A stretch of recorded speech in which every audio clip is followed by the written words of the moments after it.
Let's go to this big story out today too, James, migration. Our annual migrant intake likely to hit a record 500,000 people in September. Now, this is a hell of a lot higher than Treasury predicted. And of course, it makes life difficult if you live in an urban area.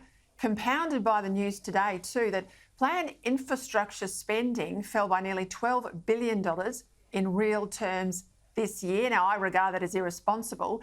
Water, energy, rail, port infrastructure, we need that to keep up with the rapidly rising population. But we're winding that back at the same time as we're winding up the population. Well, Peter, I'm just absolutely shocked by these numbers here. And we had these numbers drop on the same day that we saw inflation numbers drop. And one of the biggest drivers of our inflation number was rent. So, of course, if you look at the numbers, yes, okay, some have come back and the numbers have returned since COVID. A huge number of that number is students and people on student visas. And we know that there's a lot of issues with having a student population that big. Where they're going to live, they're going to soak up all the new construction of new homes, new units that are coming online. I asked Jim Chalmers about this today at a press conference here at Parliament House, and he kind of sort of shrugged it off and said, oh, well, we're building more houses down the road with our future fund and, we've kind of got it in hand. But I just think that this migration issue is such an important sleeper issue. I think the coalition has a real chance on this because this is a real hot button issue in all of these suburbs where there's not the infrastructure, too many just demands for all of the services and everything else that goes with it, driving up prices. It's a huge issue, I think.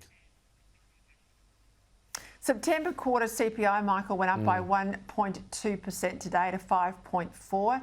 Now, given the RBA likes that band to be sitting somewhere at 2 to 3 overall, that's the inflation target. So we're well outside the band. We've got a meeting, of course, on Melbourne Cup Day for the RBA. Bullock is bullish. She says if she has to raise rates, she will. I mean, this is the last thing Australians need right now. Well, as someone with a home loan, I know. But as Peter Dutton said earlier, you played the audio, as Angus Taylor rather, if the government doesn't do more to fight inflation, the Reserve Bank has to keep pulling the lever. And this is what we're seeing. Now, I think today marks 12 months since the first Albanese budget. And there was a piece in The Australian today, Jim Chalmers saying how they're doing a wonderful job and keeping inflation tamed as their number one goal and cost of living. Look, the average Australian looking at all of this and looking at their bills, looking at, as James just alluded to, the rent, are wondering what the government's doing, and if they are doing anything, it clearly isn't doing what the people need it to do, and that is to tame all of this. Now, as James said, immigration is a big driver of a lot of this. If we had a plebiscite/referendum on these sort of immigration numbers, it'd make the Voice referendum look like a nail-biter. People would be absolutely adamant that we're going way over the top here. What a surprise, the Treasury got the estimate wrong by a massive amount, well over 10% yet again.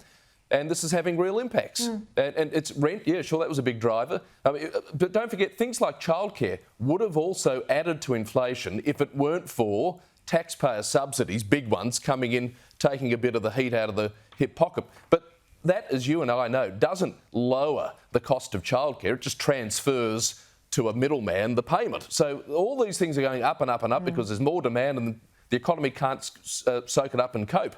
These are tangible realities of this huge immigration surge that we're dealing with. We're playing catch-up from the surge a decade ago, and we're turbocharging it now before we've even caught up to what it was a decade ago. It's crazy.